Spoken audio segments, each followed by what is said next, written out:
నమస్తే, welcome to 4 sides TV prime time news. నేను విజయశంకర్. ముందుగా హెడ్లైన్స్ చూద్దాం. రేపు కేంద్ర కేబినెట్ కీలక సమావేశం, పలు అంశాలపై చర్చలు.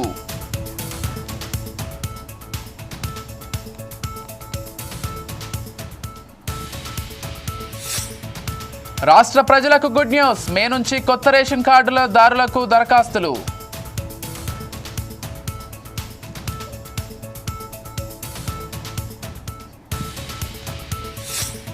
మిస్ వరల్డ్ పోటీలకు భారీ ఏర్పాట్లు, హైదరాబాద్కు అందాల భామలు.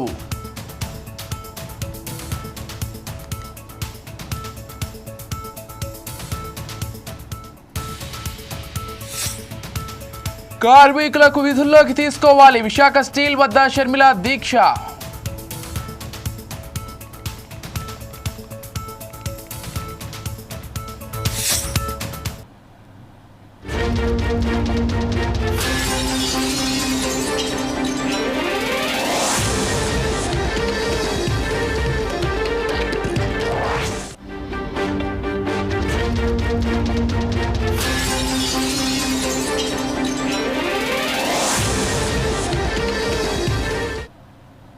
రైట్, బ్రేకింగ్ న్యూస్ చూస్తున్నాం. రేపు ఉదయం 11 గంటలకి కేంద్ర కేబినెట్ కీలక సమావేశం కానుంది.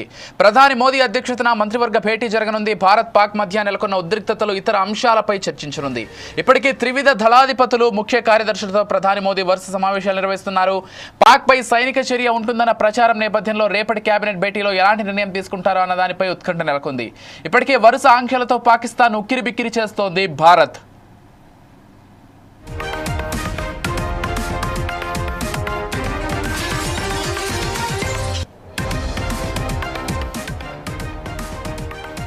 రైట్, రేపు ప్రధాని మోదీ అధ్యక్షతన కేబినెట్ భేటీ జరగనుంది. ఇప్పటికే త్రివిధ దళాధిపతులతో పాటు ముఖ్య కార్యదర్శి అందరితో కూడా మోదీ భేటీ అయ్యారు. ఇక రేపటి సమావేశంలో ఏ అంశాలు చర్చకు రానున్నాయనేటువంటి విషయం కూడా హైలైట్ అవుతోంది. ఇప్పటికే పాల్గాం దాడి నేపథ్యంలో కేంద్రం పాకిస్తాన్పై ఖచ్చితంగా చర్యలు తీసుకోబోతోంది. సైనిక చర్యలు అనేటువంటి ఒక ప్రచారం జరుగుతున్న నేపథ్యంలో రేపటి కేబినెట్ సమావేశంలో ఏ అంశాలు ప్రస్తావనకు రానున్నాయి, ప్రధాని మోదీ ఏం దిశానిర్దేశం చేయనున్నారనేటువంటి అంశం ప్రతి ఒక్కరూ కూడా ఆసక్తిగా ఎదురు చూస్తున్నారు. మొత్తంగా రేపటి కేబినెట్ భేటీకి సంబంధించి యావత్ దేశం ఆసక్తిగా ఎదురు చూస్తోంది.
రైట్, రేపు జలసౌధలో సీఎం రేవంత్ రెడ్డి వరుస సమావేశాలు నిర్వహించనున్నారు. ఈ సందర్భంగా నీటిపారుదల శాఖలో కొత్తగా ఎంపికైన 400 మందికి నియామక పత్రాలు అందజేయనున్నారు.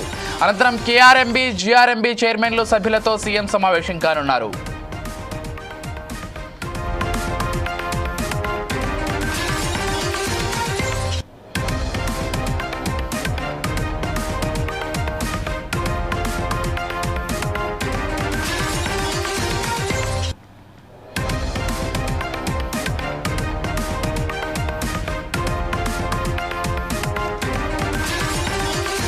రేపు జలసౌధలో సీఎం రేవంత్ రెడ్డి వరుస సమావేశాలు నిర్వహించనున్నారు.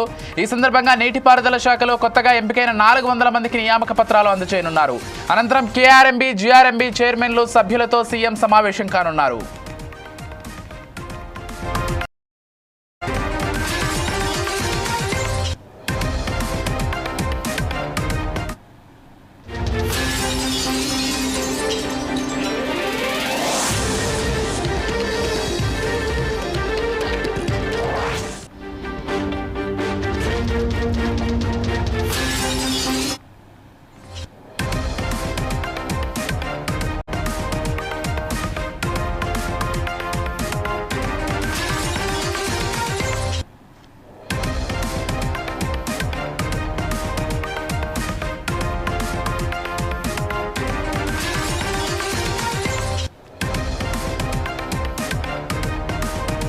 రైట్, మరో బ్రేకింగ్ న్యూస్ చూస్తున్నాం. దేశవ్యాప్తంగా 259 జిల్లాల్లో కేంద్ర ప్రభుత్వం మాక్ డ్రిల్ నిర్వహించనుంది. ఈ సందర్భంగా నగరమంతా సైరన్ల మోతమోగనుంది. సైరన్ వినిపించిన వెంటనే బహిరంగ ప్రదేశాల్లో ఉన్న ప్రజలు వెంటనే సురక్షిత ప్రాంతాలకు చేరుకోవాలని అధికారులు సూచించారు. రేపు సాయంత్రం 4 గంటలకు నగరంలోని 4 కీలక ప్రాంతాల్లో ఈ మాక్ డ్రిల్ నిర్వహించనున్నారు. నగరంలోని సికింద్రాబాద్ కంటోన్మెంట్, గోల్కొండ, కంచన్బాగ్, మల్లాపూర్లోని ఎన్ఎఫ్సిలో ఈ మాక్ డ్రిల్ నిర్వహించనున్నారు.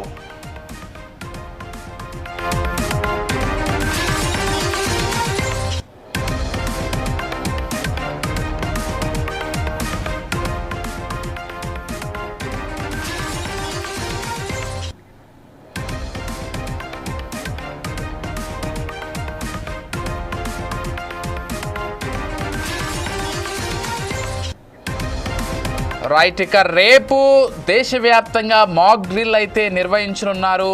ఒకవేళ యుద్ధం వస్తే ఎలా ఎదుర్కోవాలి, వైమానిక దాడులను ఎలా ఎదుర్కోవాలి అనేటువంటి నేపథ్యంలో ఈ మాక్ డ్రిల్ నిర్వహించనున్నట్లుగా మనకు సమాచారం అందుతోంది.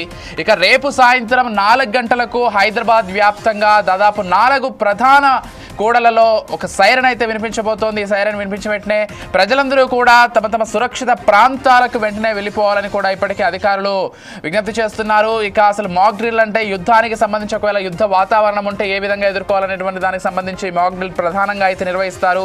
అయితే ఇతర దేశాల్లో తరచుగా ఈ మాక్ డ్రిల్ నిర్వహిస్తూ ఉంటారు.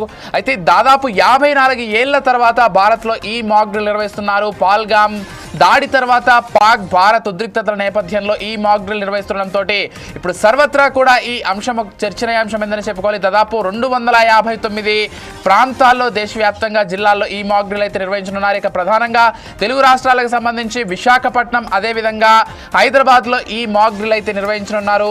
ఇక రేపు సాయంత్రం 4 గంటల నుంచి 4 గంటల 30 నిమిషాల వరకు అయితే ఈ మాక్ డ్రిల్ జరగనుంది. ఇక 4 గంటల 15 నిమిషాల నుంచి 4 గంటల 30 నిమిషాల వరకు ప్రజలందరూ కూడా అప్రమత్తంగా ఉండాలని, అదేవిధంగా ఎలక్ట్రిసిటీని, గ్యాస్ కనెక్షన్ని కూడా వెంటనే ఆపేసేయాలని కూడా ఇప్పటికే భద్రతా దళాలు పేర్కొనడం జరిగింది. మాక్ డ్రిల్ అంటే కేవలం యుద్ధం వస్తే ఎటువంటి విధంగా ప్రజలు అప్రమత్తంగా ఉండాలి, ఏ విధంగా ప్రొటెక్షన్ తీసుకోవాలి అనే దానికి సంబంధించి మాక్ డ్రిల్ ఉంటుంది. కాబట్టి ఎటువంటి భయాందోళన చెందాల్సిందని పని లేదని ఇప్పటికే చెప్తున్నారు. ఇదే అంశానికి సంబంధించి మరింత సమాచారం అందించడానికి మా ఇన్పుట్ ఎడిటర్ శ్రీనివాస్ సిద్ధంగా ఉన్నారు.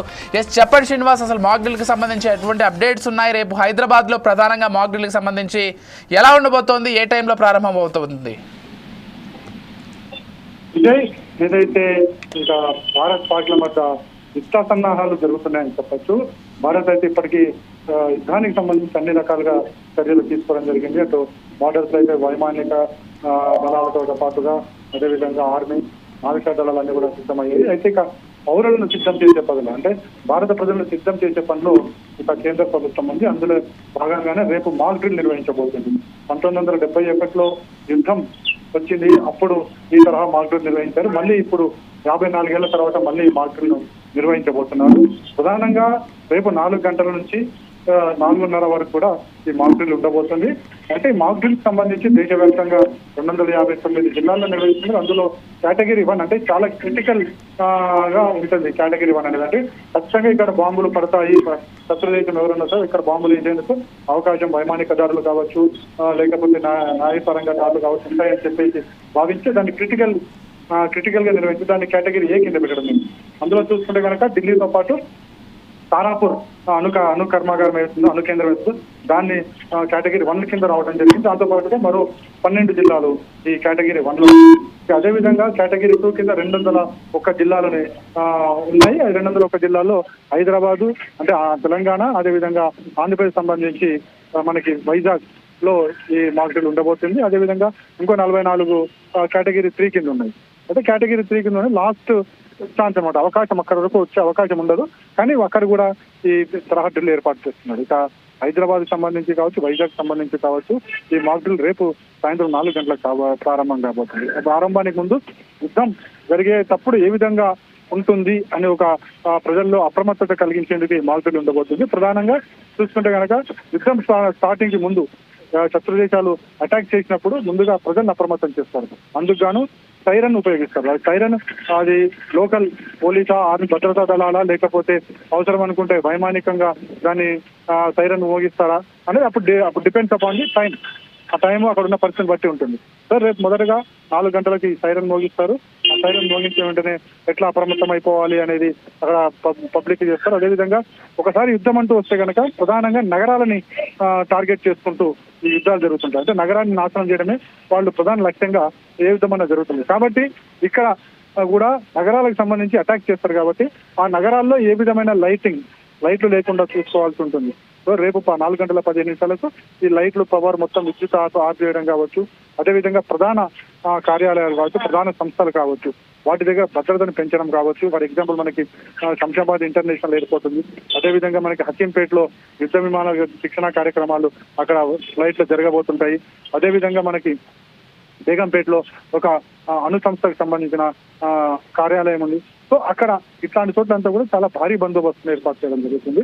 ఎటువంటి పరిస్థితులను కూడా అక్కడ ఎదుర్కొనేలా కూడా అక్కడ ఏర్పాట్లు ఉంటాయి. సో రేపు జరగబోయే మార్చులంతా కూడా ప్రజల్ని అప్రమత్తం చేయడం, యుద్ధం వస్తే కనుక ఏ విధంగా దాన్ని ట్యాకిల్ చేయడం అన్నదే పబ్లిక్ కి, అదేవిధంగా కార్యాలయాల్లో ఉన్న ఎవరైతే ఉంటారో వాళ్ళకి ఇవన్నీ కూడా ఒక కార్యక్రమంగా ఉండబోతుంది. అంటే దీన్ని బట్టి మనకు తెలిసేది ఏంటంటే యుద్ధం వస్తుంది అనేది మాత్రం ఇక్కడ ఖచ్చితంగా ఈ ఏవైతే జరుగుతున్న పరిణామాలను బట్టి తెలుస్తుంది. సో యుద్ధం వస్తుంది కాబట్టి ఎట్లా చేయాలి అన్నదాన్ని ఈ మొత్తం మాడ్యూల్ ఉండబోతుంది. Right, thank you Srinivas.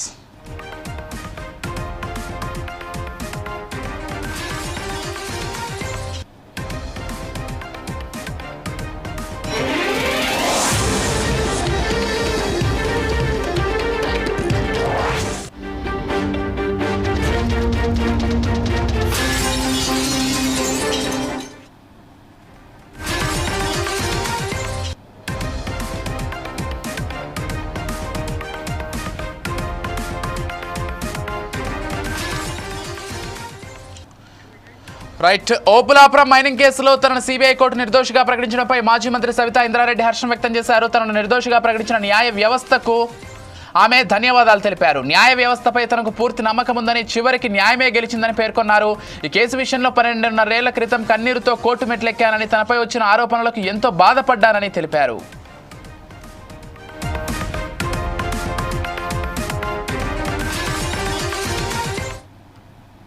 12.5 సంవత్సరాలు ఏ ఎన్నికలు వచ్చినా ప్రతిపక్షంలో ఉన్న వాళ్ళు అవినీతి పరురాలని, కేసులో ఉందని, జైలు పోతారని రకరకాల ప్రచారాలు చేసి మాట్లాడుతున్న సందర్భంలో ఎంతో బాధపడ్డాను.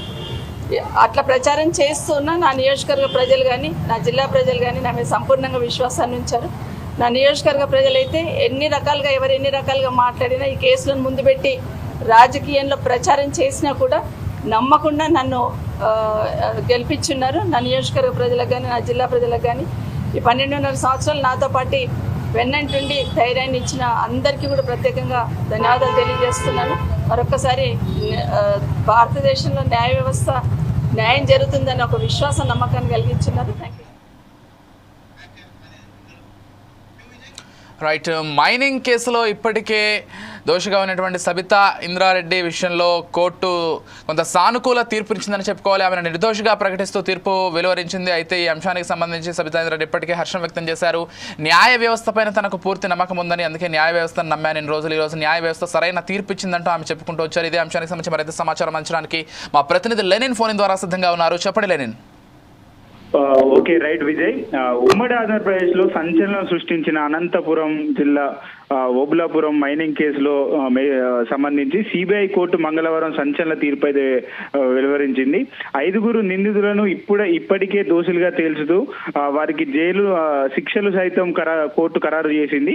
A1 శ్రీనివాసరెడ్డితో పాటు ఈ కేసులో కీలక నిందితులుగా A2 మాజీ మంత్రి గాలి జనార్దన్ రెడ్డి 7 ఏళ్ల జైలు శిక్షను అయితే ఖరారు చేసింది. ఈ కేసులో నిందితురాలుగా ఉన్న మాజీ మంత్రి సబితా ఇంద్రారెడ్డితో పాటు IAS కృపానందను సిబిఐ కోర్టు నిర్దోషులుగా అయితే ప్రకటించింది. అయితే దాదాపు 14 ఏళ్ళు ఈ కేసు సిబిఐ కోర్టు అయితే విచారించింది విజయ్. అయితే దీంట్లో మన పూర్తి వివరాల్లోకి వెళ్తే ఏదైతే మైనింగ్ కేసులో తనను నిర్దోషిగా సిబిఐ కోర్టు ప్రకటించడం పట్ల మాజీ మంత్రి సబితా ఇంద్రారెడ్డి సంతోషం అయితే వ్యక్తం చేశారు. ఈ కేసులో ఆమెను సిబిఐ కోర్టు నిర్దోషిగా ప్రకటించింది. అయితే ఈ నేపథ్యంలోనే మంగళవారం హైదరాబాద్ లో సబితా ఇంద్రారెడ్డి అయితే స్పందించారు. తనను నిర్దోషి నిర్దోషిగా ప్రకటించిన కోర్టును ఈ సందర్భంగా ఆమె ధన్యవాదాలు అయితే తెలిపారు. 12 ఏళ్ల పాటు ఈ కేసులో న్యాయం కోసం పోరాటం చేశానన్నారు. ఈ సందర్భంగా పలు అవమానాలను సైతం తను ఎదుర్కొన్నానని చెప్పేసి కూడా మాజీ మంత్రి పేర్కొన్నారు. అలానే తనకు చాలా మంది అనేక విధాలుగా ఇబ్బందులు పెడతారంటూ ఆమె ఆవేదన అయితే వ్యక్తం చేశారు. అయితే ఆ సమయంలోనే తనకు మద్దతుగా నిలిచిన ప్రతి ఒక్కరికి ఈ సందర్భంగా అయితే సబితా ఇంద్రారెడ్డి ధన్యవాదాలు అయితే తెలిపారు. అయితే ఈ ఓబులాపురం మైనింగ్ కేసులో నమోదైన అనంతరం ఇదే సిబిఐ కోర్టుకు తను కన్నీళ్లతో కోర్టు మెట్లెక్కానని చెప్పేసి కూడా చెప్పారు. అయితే తనకు న్యాయ వ్యవస్థపై నమ్మకం ఉందని సబితా ఇంద్రారెడ్డి అయితే వ్యక్తం చేశారు. అట్లానే జైలుకు వెళ్తానంటూ ఏలన చేశాం.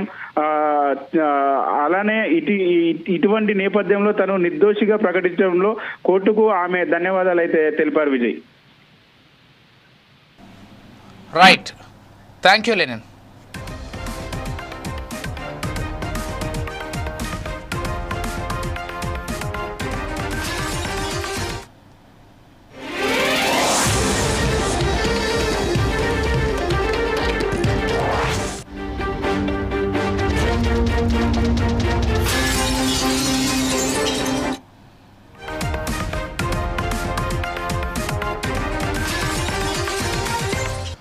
మరో బ్రేకింగ్ న్యూస్ చూస్తున్నాం. అవినీతి ఆరోపణల కేసులో ఈ నెల 15లోగా కౌంటర్ దాఖలు చేయాలని ఏపీ సిఐడి మాజీ చీఫ్ సంజయ్ను సుప్రీంకోర్టు ఆదేశించింది. ఏపీ అగ్నిమాపక శాఖలో అవినీతి ఆరోపణలపై ఇటీవల సంజయ్కు ఏపీ హైకోర్టు బెయిల్ మంజూరు చేసింది. హైకోర్టు తీర్పును ఏపీ ప్రభుత్వం సుప్రీంను సవాల్ చేయడంతో కౌంటర్ దాఖలు చేయాలని సంజయ్ను సుప్రీంకోర్టు ఆదేశించింది.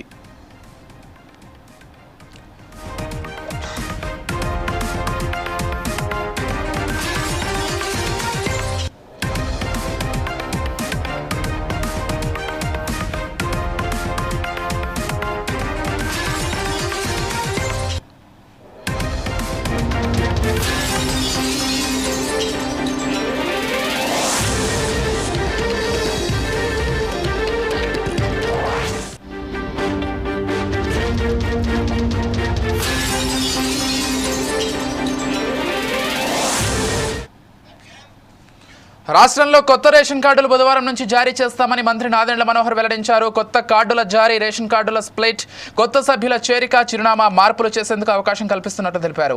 ఇప్పటివరకు రేషన్ కార్డులో మార్పుల కోసం 3.28 లక్షల దరఖాస్తులు వచ్చాయన్నారు.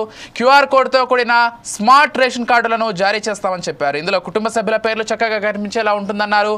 క్యూఆర్ కోడ్ స్కాన్ చేస్తే గడిచిన 6 నెలలుగా తీసుకున్న రేషన్ వివరాలు కనిపిస్తాయని చెప్పారు.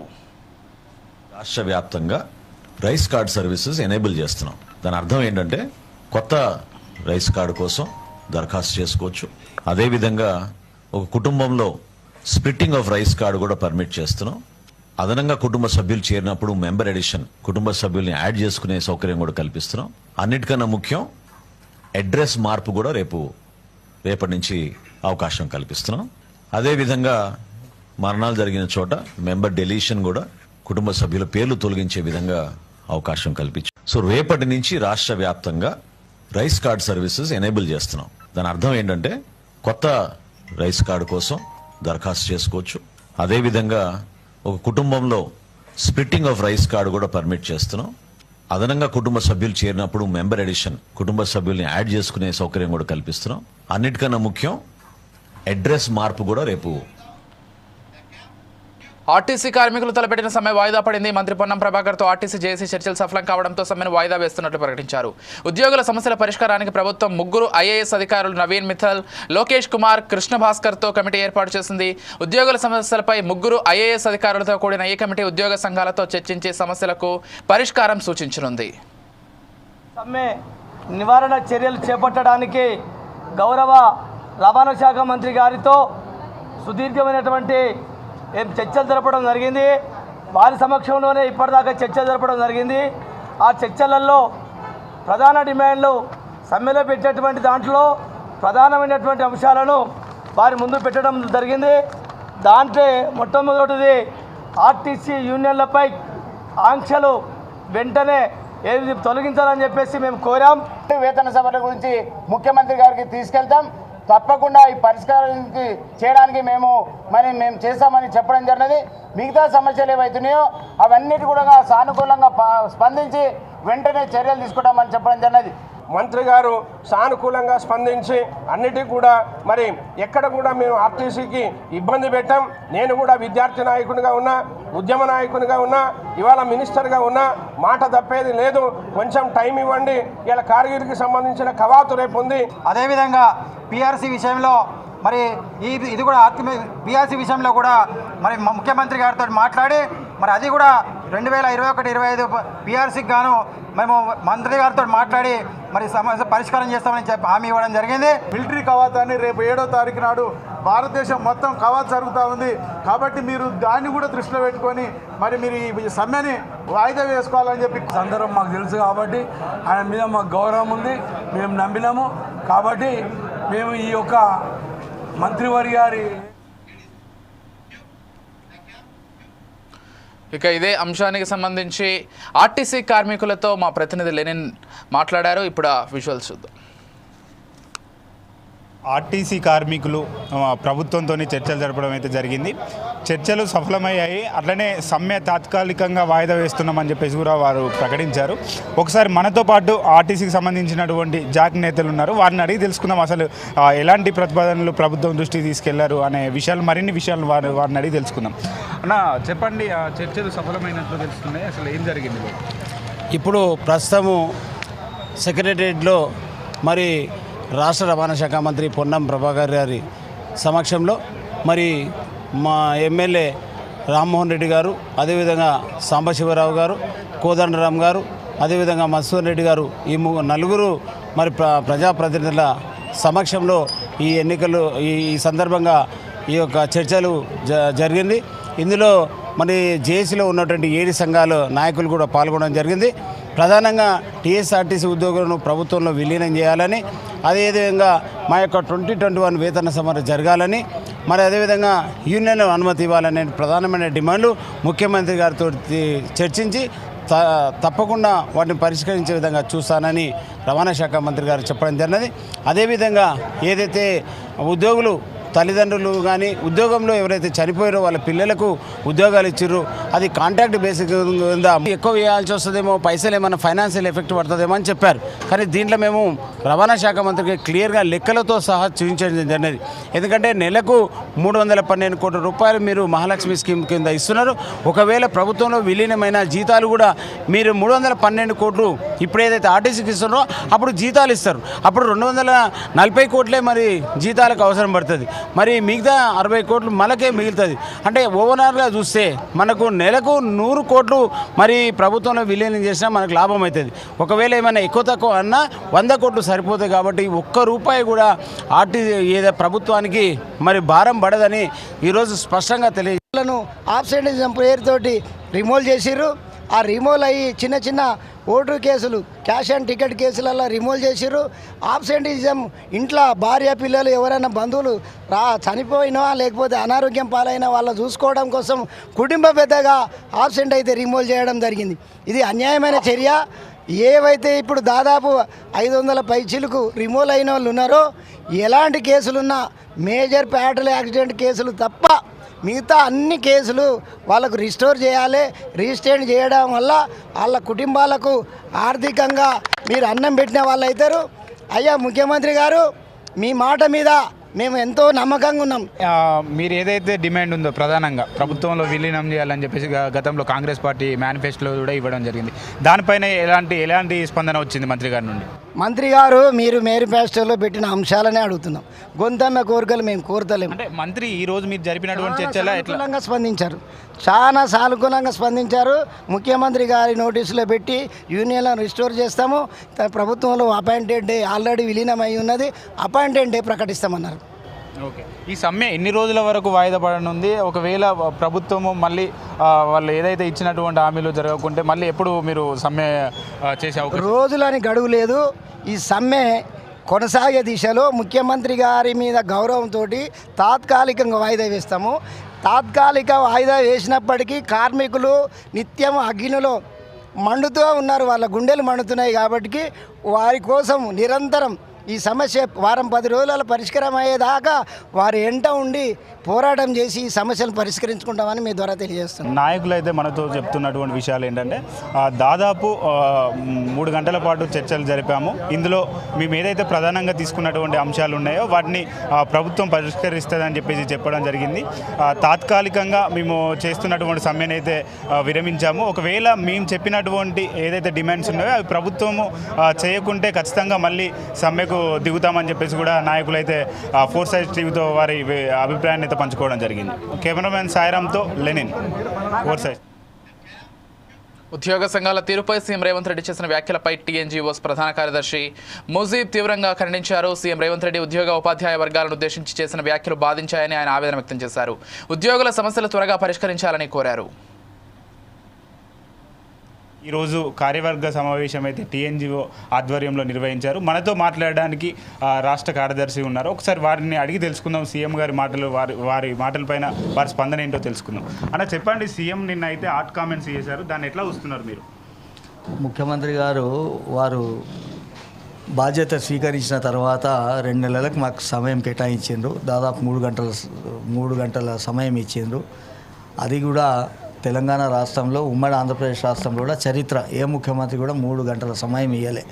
ఆ రోజు వారు అన్ని విషయాలు చెప్పిండ్రు. ఆర్థికపరమైన అంశాలు ఉన్నాయి, నాకు సమస్యలు ఉన్నాయి, మరి ఇబ్బందికరంగా ఉంది, కానీ మీ సమస్యల మీద ఒక క్యాబినెట్ సబ్ కమిటీ వేస్తా, దాని ద్వారా సమస్యల పరిష్కారానికి వస్తాయని చెప్పి వారు ఇచ్చిన మాటను కట్టుబడి ఉండి అప్పటిదప్పుడే క్యాబినెట్ సబ్ కమిటీ అనౌన్స్ చేసి గౌరవ ఉప ముఖ్యమంత్రి గారిని బట్టి విక్రమార్క గారిని చైర్మన్గా, గౌరవ మంత్రివర్యులు శ్రీధర్ బాబు అన్న గారు, మరొక మంత్రివర్యులు పొన్నం ప్రభాకర్ అన్న గారు సభ్యులుగా, స్పెషల్ మెంబర్గా పెద్దల కేశవరావు గారిని వేయడం జరిగింది.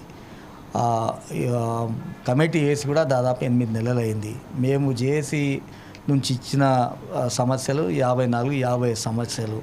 దాంట్లో 4-5 సమస్యలు ఆర్థికపరమైన అంశాలతో ముడిపడి ఉన్నాయి. 49 సమస్యలు ఆర్థిక ఇతర సమస్యలు ఉన్నాయి. ఉన్నడు బోనస్ అడగలే. ఒక్కటి కూడా గొంతమ్మ కోరికుంటే అమరుల స్తూపం దగ్గర వచ్చి నేనే ముక్కు రాసి చంపలేసుకుంటాం. మేము అడిగింది నిజాయితీపరమైన సమస్యలు. ఆర్థికంగా రాష్ట్రం బాగలేదు, ఒప్పుకున్నాం. మేము కూడా ఎందుకంటే కష్టాలు చూస్తున్నాం, ప్రజలు కూడా ఇబ్బంది పడుతున్నారు, వాళ్ళకి ఇబ్బంది పెట్టొద్దు అన్నది మా ఆలోచన.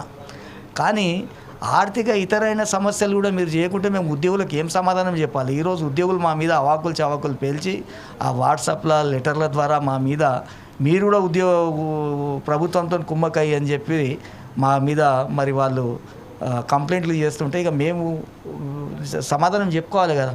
మా నాయకత్వాన్ని కూడా మేము పటిష్టంగా చేసుకోవాలి కదా. మా సమస్యలు, మాకు ఈ సీట్లు ఇచ్చిందే ఉద్యోగుల సమస్యల పరిష్కారం కోసం.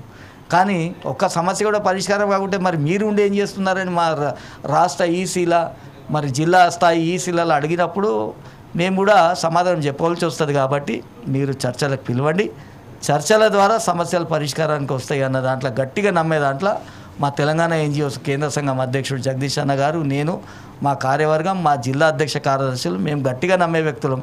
ప్రభుత్వంతో సఖ్యతగా ఉంటాం, ప్రభుత్వం ఇచ్చిన ప్రతి సంక్షేమ పథకాన్ని మోస్తాం, మా సమస్యలు కూడా పరిష్కారం చేయాలని బరాబర్ డిమాండ్ చేస్తాం, బరాబర్ పిడికిలు ఎత్తుతాం, దాన్ని వెనుక పోయలేదు. అంటే అయితే మీరు రేవంత్ రెడ్డితో పాటు అలానే మంత్రులను ఎవరైనా కలిసారా? కలిస్తే వాళ్ళ స్పందన ఎలా ఉన్నది ఈ ప్రభుత్వం ఏర్పడిన తర్వాత? ఇప్పుడు 1-2 మంత్రులు, 2-3 మంత్రులు వారు సానుకూలంగా మాట్లాడి వాళ్ళకి పద్ధతి తెలుసు మాట్లాడుతున్నారు. మిగతా వాళ్ళు చాలామంది, ఇక నేను పేర్లు చెప్పడం భావ్యం కాదు, కానీ ఒక మంత్రి గారు అయితే 2 అవర్స్ మా రాష్ట్ర అధ్యక్షుని కూర్చోబెట్టిండు. 2 అవర్స్ అయిన తర్వాత కూడా అన్న అంటుంటే అరే మీరు ఎవరో ఉండేగారా అన్నాడు, పేరు చెప్పి తెలుసుకున్నాడు, 1 నిమిషంలో అక్కడికి వెళ్ళిపోయాడు. ఇక ఇట్లాంటి సంఘటనలు మరి అధికారులు కూడా ఇట్లే ఉన్నారు. ఒక అధికారి 3:30కు రెస్ట్ తీసుకుంటున్నారని చెప్తారు, ఒక ఆయన కాఫీ తాగుతుండని చెప్తారు. అది ఒక అధికారి ఏమంటుంది, నా అపాయింట్మెంట్ ఉందా? రాష్ట్ర JAC chairman, Telangana NGOs central union అధ్యక్షుడు, ప్రధాన కార్యదర్శి, రాష్ట్ర జాయింట్ స్టాఫ్ కౌన్సిల్లో మేము సభ్యులం, గౌరవ చీఫ్ సెక్రటరీ గారు దాని చైర్మన్. మరి ఆ ఇంగితగానం కూడా మరి వీళ్ళకి లేకుంటే మరి ఎట్లా సంసారం అబ్బా, ఎట్లా నడిపిస్తారు ప్రభుత్వం? చెప్పండి మీరు. మేము ప్రభుత్వంలో భాగ్యస్వాములం, మేము ప్రభుత్వం చేతిలో పనిముట్లం, మేము బరాబర్ మీరు ఏ పని చెప్పినా చేస్తున్నాం. అలానే ప్రభుత్వ పథకాలు ఏదైనా ఆపాలా, మా దగ్గర అసలే ఆర్థికంగా లేదు అని చెప్పేసి అంటున్నారు కదా, మన పథకాలు ఆపాలా అనే వ్యాఖ్యలు కూడా సీఎం చేశారు, దానిపైన మీ స్పందన ఏంటి? మేము ఎక్కడ కూడా ప్రభుత్వ పథకాలు ఆపి మాకు పైసలు ఇవ్వండి అని అడగలే. ఎందుకంటే ప్రతి ప్రభుత్వానికి కూడా మూలధనం ప్రజలే. ప్రజల మంచి చెడు చూడవలసిన బాధ్యత ప్రభుత్వం పైన ఉంటుంది. మీరు సంక్షేమ పథకాలు రాజకీయంగా మీ మనుగడ కోసం ఇచ్చుకుంటున్నారు, ఇచ్చుకోండి. మంచి కోసం ఇస్తున్నారు, ఇచ్చుకోండి. మేము ఎక్కడ కూడా అడ్డం చెప్పాలి, అడ్డం చెప్పాం కూడా. కానీ మాకు కూడా నిజాయితీ పరంగా రావాల్సిన బకాయిలు ఏవైతే ఉన్నాయో దానిపైన కూడా చర్చించండి. టీఎన్జిఓస్ ఉద్యోగ సంఘ నాయకులు ఏదైతే ఉన్నారో ప్రధాన కార్యదర్శి మనతో మాట్లాడుతూ ప్రభుత్వం చర్చలకు పిలవాలి, మేము శాంతియుతంగా చర్చలకు సిద్ధంగా ఉన్నాము, వెంటనే మా సమస్యలను పరిష్కరించే దిశగా అయితే ప్రభుత్వం ఫోకస్ చేయాలన్నట్టుగా వాళ్ళైతే చెప్పడం జరిగింది. BJP MP Raghunandan రావుపై Jaggareddy fire అయ్యారు. సీఎం రేవంత్ రెడ్డిపై రఘునందన్ రావు చేస్తున్న విమర్శపై జగ్గారెడ్డి సీరియస్ అయ్యారు. మీరు మా సీఎంను తిడితే మేము మీ ప్రధానిని తిడతామని ఆయన వార్నింగ్ ఇచ్చారు. రాజకీయ విమర్శలకు హద్దులు ఉండాలని ఆగ్రహం వ్యక్తం చేశారు. 2014లో దేశ ప్రజల ఖాతాల్లో 15 లక్షల రూపాయలు వేస్తామని అబద్ధపు హామీలతో అధికారంలోకి వచ్చిన మీరు ప్రజల ఖాతాలో డబ్బులు వేశారా అని ప్రశ్నించారు.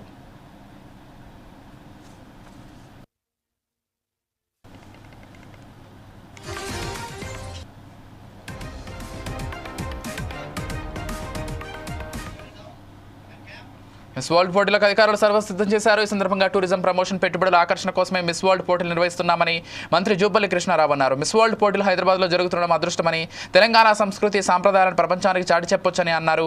పెట్టుబడుల ఆకర్షణ తెలంగాణ టూరిజం ప్రమోషన్స్ కోసమే ప్రతిష్టాత్మకంగా ఈవెంట్స్ నిర్వహిస్తున్నట్లు చెప్పారు. ఈ పోటీలపై కొందరు రాజకీయంగా పనిగట్టుకుని దుష్ప్రచారం చేస్తున్నారని మండిపడ్డారు.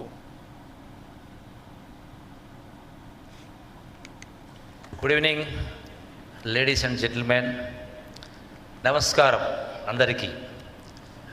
శ్రీమతి Julia Morley, chairperson and CEO Miss World Limited, and Shri Patel Ramesh Reddyji, our chairman Telangana tourism corporation, and Shri Jayesh Ranjanji, special chief secretary tourism and culture, and Shri Steve, Miss World Limited, and the great our Sri Sonu Sood, actor and also philanthropist. Clapping. Miss Nandini Gupta, Femina Miss India and India's official contestant for the 72nd Miss World, and Sri Gaurav Trident, Srikanth High-Techs, and most importantly, the fourth estate of democracy, the media people. It is with immense pride and joy that I welcome you all to the Miss World 2025 event here in the vibrant city of Hyderabad, Telangana. ఇవి ఇప్పటివరకు ఉన్నటువంటి news updates. Keep watching 4 Sides TV.